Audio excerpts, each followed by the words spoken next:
আটার রুটি এভাবে যদি খাই করে করেন তাহলে গরম পানি করে আটা ঢেলে দেন।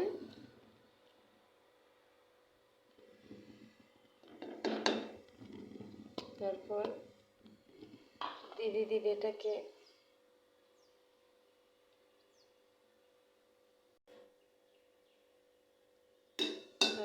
তারপর এভাবে নেড়ে দেন।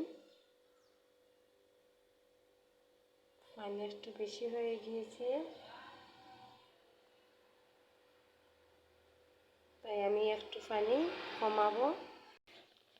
বয়স্ক মানুষের জন্য ভালো হয়, কারণ ওনারা শক্ত রুটি খেতে পারেন না, নরম রুটি ওনাদের ভালো লাগে। তাই যারা যারা নরম করে রুটি বানাতে চান, বয়স্ক এবং যারা যারা নরম রুটি ভালো লাগে, রুটি কিন্তু খুবই শুধু নরম নয়, একটা তুলতুলে হয় রুটিটা, খুবই খেতে ভালো লাগে।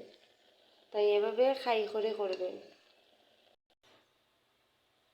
এই যে দেখেন আমার খাই করা শেষ, এখন আমি ঠান্ডা করে নেব। এই যে এখন আমি ঠান্ডা করতেছি। খাইটা গরম, তো অল্প খাই, কারণ আমরা মানুষ 3 জন, তাই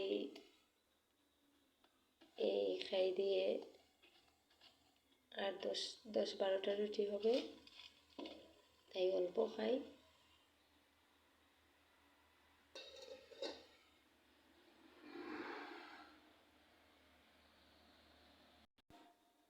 পরিমাণ মতন ফ্রাই করে নেবেন, ফ্যামিলির মানুষ অনুযায়ী, তো ভালো হবে। আমি ফ্রাই করে নিলাম, এখন বলে নেব।